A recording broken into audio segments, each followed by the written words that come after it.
आइए सॉल्व करते हैं एक नए न्यूमेरिकल को। इस चित्र को देखिए और इस चित्र में से हमको दो बातें याद करनी है।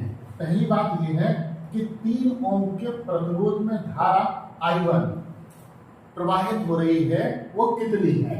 दूसरा, बिंदु A व B के मध्य विभवांतर। डियर स्टूडेंट्स, ये है 3 ओम का प्रतिरोध और इसमें धारा प्रवाहित हो रही है I1, ये पूछी है। दूसरा, ये टर्मिनल A, ये टर्मिनल B या बिंदु A बिंदु B कुछ भी कह लीजिए, इसके बीच में विभवांतर पूछा है।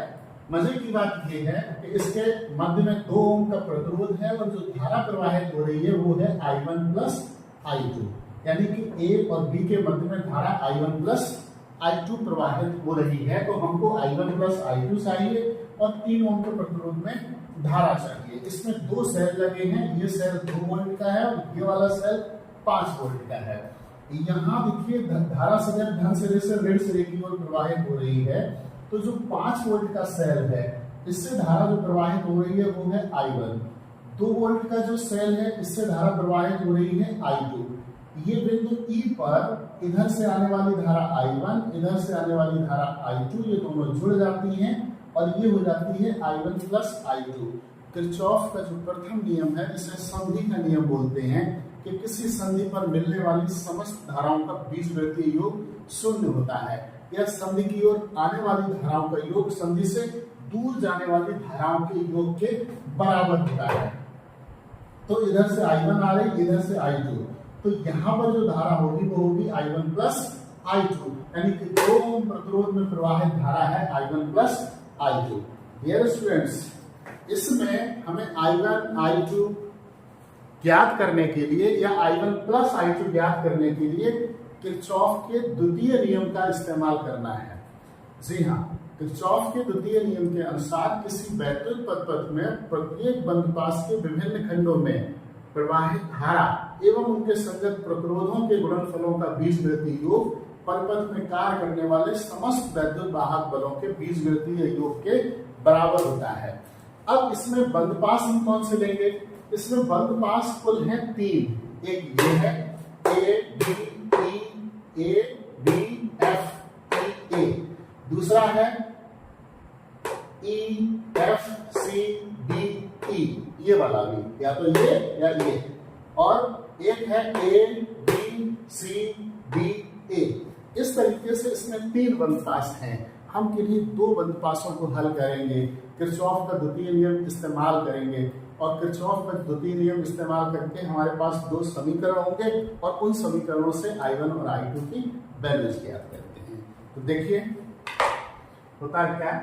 सबसे पहले हम बंधपाश लेते हैं A B F E A में किरचॉफ के द्वितीय नियम से। बंधपाश A B F E A में किरचॉफ का द्वितीय नियम लगाने पर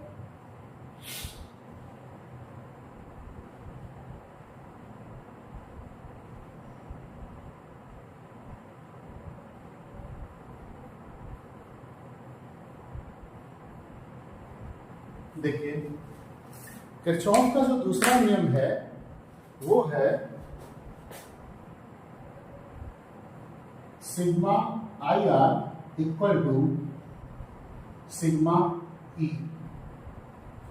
मतलब ये कि पहले धारा और उसके संगत प्रतिरोधों के गुणनफलों का बीजगणितीय योग और उसके बाद सेल के विद्युत वाहक बलों का बीजगणितीय योग, ये एक दूसरे के बराबर होते हैं।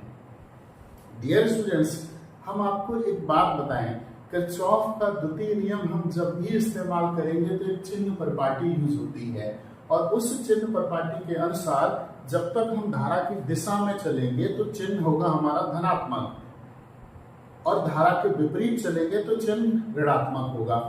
इसी तरीके से किरचॉफ के द्वितीय नियम का इस्तेमाल करते समय जब हम किसी सेल से गुजरते हैं, अगर हम सेल की ऋण प्लेट से धन प्लेट की ओर जाते हैं, यानी कि कैथोड से एनोड की तरफ जाते हैं तो चिन्ह धनात्मक, और एनोड से कैथोड की तरफ जाते हैं यानी कि धन प्लेट से ऋण प्लेट की ओर जाते हैं तो चिन्ह को ऋणात्मक लिया जाता है। तो देखिएगा ए बी एफ ई ए, यहां पर देखिए धारा कितनी है I1 प्लस I2 और प्रतिरोध कितना है 2 ओम। तो इसको हम ऐसे लिख सकते हैं 2 इंटू I1 प्लस I2। इसके अलावा इसमें कोई धारा नहीं है, ये यहां पर I2 धारा है तो इसके संगत प्रतिरोध नहीं है। अब देखिए, अब इसमें देखेंगे सेल, जहां से चलेंगे वहीं से चलेंगे दोबारा, ए बी एफ ई ए। यहां से देखिए हम इधर को आए, इस सेल के ऋण प्लेट से धन प्लेट की ओर जा रहे तो चिन्ह होगा पॉजिटिव और इसका वोल्टेज कितना है 2। अब आप देखिए इसके अलावा इसमें कोई सेल भी नहीं है, इस 2 से हम ये 2 काट दे रहे हैं एक बार, यानी कि I1 plus I2 equal to 1। हम इसको यूं ही रखते हैं, काम आएगा ये समीकरण नंबर 1। अब देखिएगा दूसरा बंद पास लेते हैं, बंद पास A B C D A B C D A में किरचॉफ के द्वितीय नियम से, या द्वितीय नियम लगाने पर कुछ भी लिख लीजिए, द्वितीय नियम से, द्वितीय नियम वही सिग्मा आई इंटू आर बराबर सिग्मा ई। देखिए ध्यान से देखिए, यहां से चलेंगे, यहां धारा है I1 प्लस I2 और प्रतिरोध है 2 ओम, तो ये हो जाएगा 2 इंटू I1 प्लस I2।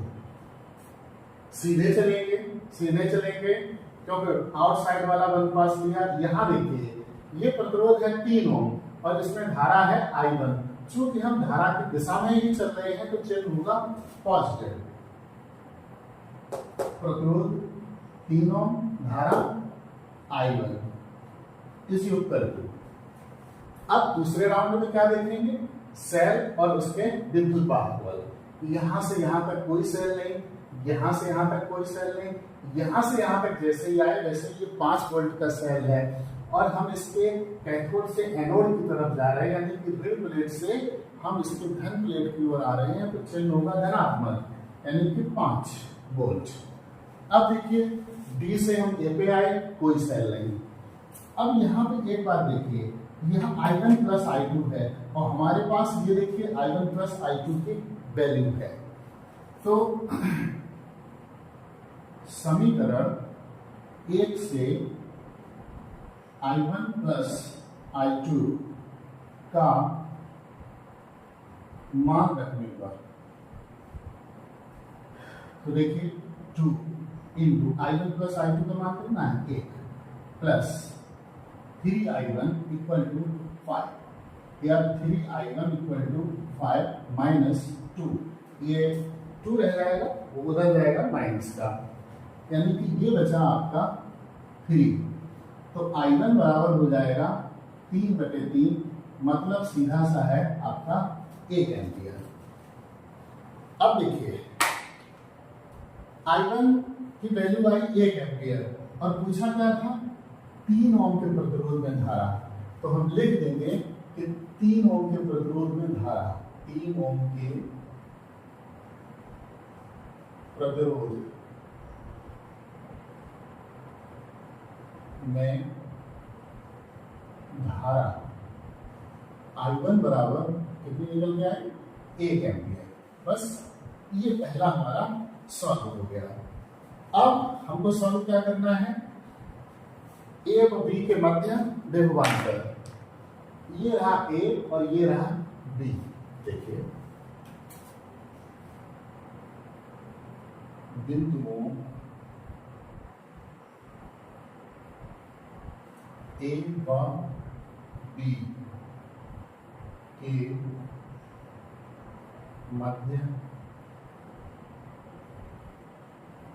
विभवांतर यानी कि बी ए बी परंतु ओम के नियम से बी इक्वल टू होता है आई आर।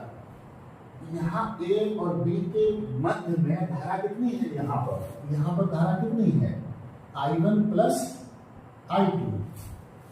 तो ये हो जाएगा I1 प्लस I2। आर प्रतिरोध कितना है? 2 ओम। तो I1 प्लस I2 ये देखिए 1 एम्पियर, 1 गुणा 2 यानी कि 2 वोल्ट।